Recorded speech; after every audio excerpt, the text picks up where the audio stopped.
भक्तों नमस्कार। जय शिव। सोमवार व्रत भगवान शिव को समर्पित है। मान्यता है कि इस व्रत को विधि विधान से करने पर भक्तों की सारी मनोकामनाएं पूर्ण होती है। यहाँ सोमवार व्रत की पौराणिक कथा दिया गया है। आइए शुरू करते हैं इस कथा को। भक्तों, आपसे एक विनम्र निवेदन है कि इसी तरह की और कथा आदि सुनने के लिए हमारे इस चैनल को आप सब्सक्राइब कर लें, लाइक करें और कमेंट में जय शिव अवश्य लिख दें। तो आइए भक्तों, शुरू करते हैं कथा को। कथा इस तरह है कि प्राचीन काल में एक अत्यंत धनी व्यापारी था, जिसके पास धन धान्य की कोई कमी नहीं थी, परंतु उसकी कोई संतान नहीं थी। इस दुख के कारण वह हमेशा व्याकुल रहता था। पुत्र प्राप्ति की कामना से वह प्रति सोमवार भगवान शिव का व्रत रखता और शिवालय जाकर शिव पार्वती की अर्चना करता था। उसकी इस अटूट भक्ति देख माता पार्वती ने शिव जी से उसे वरदान देने का आग्रह किया। भगवान शिव ने कहा, हे पार्वती, संसार कर्म क्षेत्र है, यहाँ सबको अपने भाग्य का फल भोगना पड़ता है। किंतु पार्वती जी के बार बार अनुरोध पर शिव जी ने उसे पुत्र प्राप्ति का वरदान दे दिया, लेकिन साथ ही यह भी बताया कि उस बालक की आयु केवल 12 वर्ष होगी। व्यापारी ने यह सब सुन लिया, पर उसने अपनी भक्ति नहीं छोड़ी।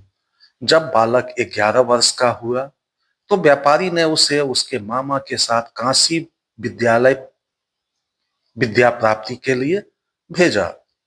रास्ते में जहां भी वे विश्राम करते, यज्ञ और ब्राह्मण भोज कराते जाते थे।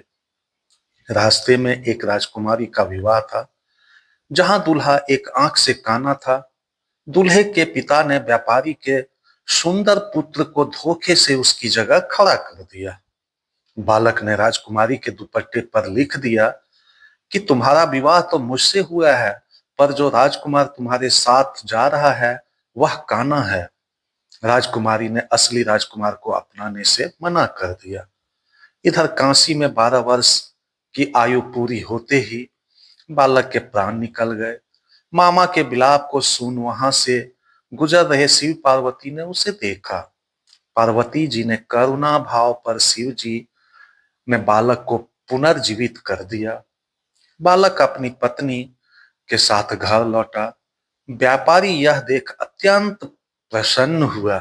भक्तों, इस कथा का महत्व है कि जो व्यक्ति इस कथा को पढ़ता या सुनता है, उसके सभी कष्ट दूर हो जाते हैं और अंत में उसे शिवलोक की प्राप्ति होती है।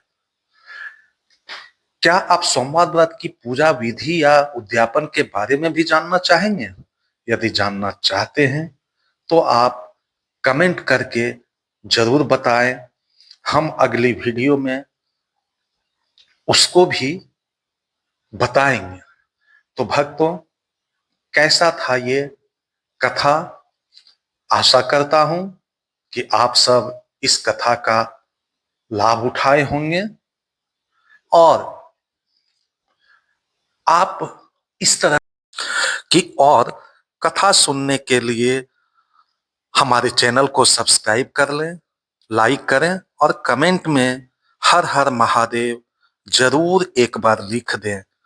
तो भक्तों, एक बार प्रेम से बोलें जय शिव।